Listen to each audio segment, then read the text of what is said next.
Pemirsa, Anda kembali menyaksikan Nusantara Economic Update dalam segmen Industri 360 dan dialog kembali kami lanjutkan. Pak menjawab tadi Pak terkait dengan status dari Swasembada Plus ini, apakah memang posisi kita artinya kokoh dan juga resisten terhadap gejolak yang ada di Timur Tengah ini, Pak? Baik, Mas Rian. Sebenarnya sudah saya sampaikan tadi, fondasi pemenuhan kebutuhan pangan kita adalah sebagian besar dari dalam negeri. Tentu dengan program Asatidha Bapak Presiden untuk penguatan swasembada pangan dan energi, ini adalah nyambung sebenarnya. Jadi fondasi kekuatan kita adalah fondasi produk dalam negeri, produksi pangan dalam negeri, cabai, kemudian bawang, kemudian hampir seluruh pangan yang seperti kali dua tadi. Tentu ini memperkuat kekuatan kita, memperkecil pengaruh luar, kan begitu ya? Memperkuat kekuatan kita, memperkecil pengaruh luar. Memang kalau global itu tatkala harga BBM naik itu pasti berdampak semua, karena dia pasti akan berdampak freight, berdampak logistik dan lain sebagainya. Tapi saat ini dengan adanya kebijakan pemerintah yang tidak menaikkan BBM, tentu harga kestabilan harga bisa kejaga. Itu yang pertama. Yang kedua, politik global suka tidak suka pasti ada pengaruh.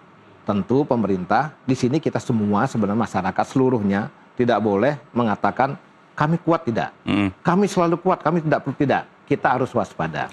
Waspada ini penting sekali dengan penguatan produksi tadi.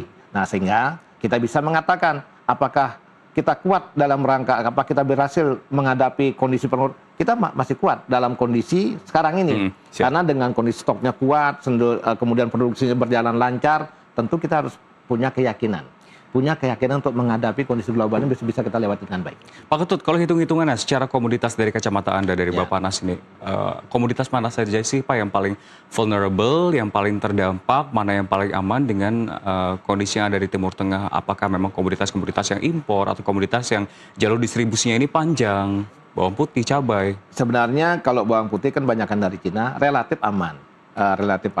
Harga masih begini, sebenarnya harga-harga yang kami pantau, dan kami kan terus mantau ini sebenarnya ya, harga-harga relatif tidak beranjak gitu enggak. Harganya masih malah cenderung beberapa turun sebenarnya. Artinya pengaruh di Timur Tengah ini tidak terlalu berdampak besar sebenarnya sepanjang pemerintah sudah menyampaikan bahwa tidak ada kenaikan BBM. Ini pengaruhnya besar sekali ini gitu loh. Jadi pemerintah benar-benar memikirkan ke bawah, kemudian di bawah menangkapnya tidak ada kenaikan. Nah, kemudian begitu tidak ada kenaikan BBM, tentu logistik tidak naik. Nah, kami juga sudah kumpulkan teman-teman pengusaha truk segala macam. Jadi sepanjang tidak naik, kami nggak naik, Pak. Nah, begitu tidak naik, ini selesai masalah sebenarnya. Nah, yang ada sekarang ini adalah kenaikan-kenaikan kayak cabai misalkan, Mas Rian. Tentu dia tinggi pas hujan. Nah, ini memang kami harus akui sedang kita upayakan bagaimana mengendalikan, dan kami sudah bekerja dengan teman-teman Kementan bagaimana pola tanamnya kita kelola dengan baik. Karena apa? Cabai sekarang masih di posisi 70.000, walaupun sudah turun dari 90, 120, 110, sudah turun menjadi 70.000 sekarang di hampir semua pasar, namun tetap di atas HAP. Nah, ini memang kendala yang kita hadapi memang cuaca. Tatkala hujan, pasti tidak ada barang yang metik. Tentu itu yang menyebabkan harga pasokan dan lain sebagainya agak berkurang, tentu akan mengakibatkan harga lebih tinggi. Namun sekali lagi tidak ada gejolak yang tinggi sebenarnya karena sudah mulai turun dia. Cabai sudah turun dan lain sebagainya. Begitu. Ini kita menarik memang seperti yang tadi Pak Ketut sampaikan, inflasi pangan kita kan cenderung relatif rendah Pak ya. Betul. Beberapa bulan terakhir, dan kalau kita melihat sendiri kan ada berbagai sejumlah intervensi seperti SPHP, GPM, lalu juga ada bansos pangan untuk menekan tekanan ini. Seberapa besar sebetulnya intervensi tersebut berdampak terhadap beberapa data-data ini? Saya nggak ngitung besar, tapi kita bisa melihat dengan penurunan inflasi. Inflasi umum juga turun, kemudian inflasi pangan bergejolak juga turun. Saya punya data kebetulan, biar nggak salah saya baca. Inflasinya agak turun ini dari yang pangan bergejolak, mantumannya dari 2,5% ke 1,58%. Kemudian year on year-nya dari 4,64% ke 4,24%. Ini kita lakukan berbagai intervensi. Intervensi pertama dalam rangka menahan gerakan tadi, karena memang isu di Indonesia begitu melakukan perayaan menjelang bulan suci Ramadan, itu kan ditunggu pedagang juga. Semua menunggu ini kan gitu kan, karena ini memang sudah budaya kita. begitu menjelang bulan suci Ramadan tentu para pedagang menunggu kemudian akan menggerakkan harga. Nah, dengan intervensi yang kita lakukan, yang pertama adalah SPHP, ini kelihatan sekali. Kita hampir 100 ribuan lebih sudah bergerak pada masa menjelang bulan suci Ramadan sampai hari raya Idul Fitri. Kemudian kita juga lakukan bantuan pangan walaupun kecil tapi tetap berpengaruh. Kemudian gerakan pangan murah juga kita masifkan. Seluruh wilayah, seluruh provinsi, kabupaten kota melaksanakan gerakan pangan murah. Dan inilah hasilnya bareng-bareng. Artinya penurunan inflasi pangan bergejolak, penurunan inflasi umum, ini merupakan hasil kerja semua pihak. Tidak hanya Badan Pangan Nasional, tentu semua pihak, KL semua, Kemendagri yang tiap hari Senin melakukan rakor inflasi, memantau terus, kemudian provinsi, kabupaten kota, dan Polri, semua kita lakukan. Pak Ketut, menarik Anda berkatakan soal inflasi umum, tapi kan inflasi umum ini ada kecenderungan berarti terancam dengan kondisi bahwa sekalipun Bappenas mengamankan pangan, tapi kalau kita lihat ada faktor lain, plastik. Plastik ini harganya kan juga gila-gilaan, bahkan bukan hanya pedagang komoditasnya saja, namun turunannya kayak pedagang tempe dan lain-lain terancam karena plastik mahal. Tanggapannya seperti apa nih? Begini, plastik sudah saya rapatkan juga. Jadi kita sudah ketemu dengan teman-teman, begitu ada isu plastik mengalami sedikit kekurangan pasok. Dan memang plastik itu pengaruhnya, kenaikannya sudah 60% sekarang. Nah, kemudian kita sudah diskusi dengan teman-teman menghitung berapa sih dampaknya per kilo terhadap beras. Teman-teman pelaku usaha menyampaikan sekitar, kalau di beras berpengaruh 350 rupiah per kilogram. Kalau di gula sekitar 150 rupiah per kilogram.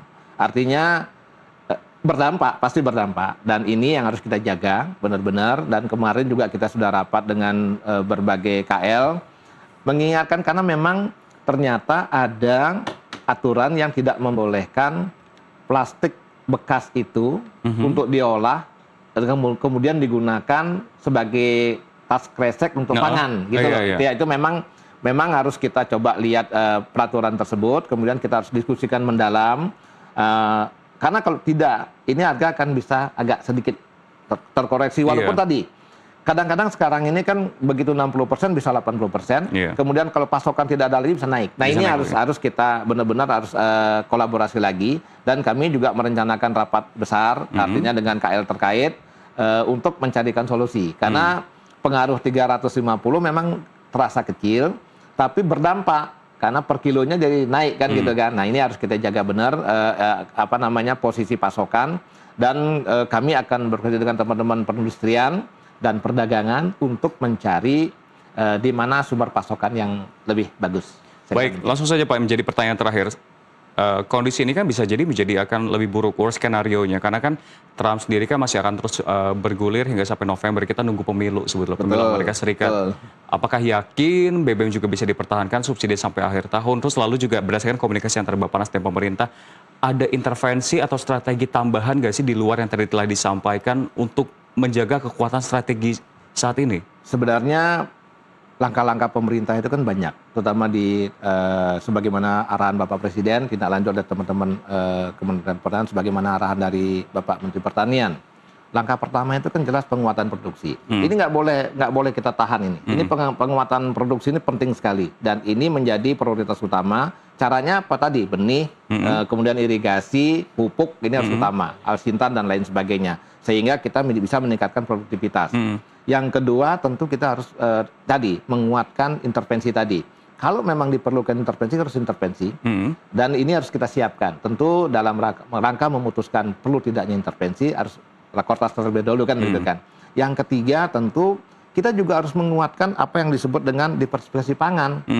Jadi kita jangan sampai bergantung sama beras semua, padahal kita punya sumber karbohidrat begitu banyak. Jadi kita jangka panjang perlu kita dorong juga.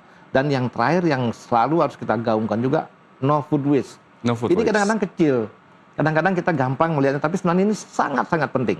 Karena kalau kita makan mensisakan satu ini saja, kalau kali sekian banyak, berapa yang kita buang-buang.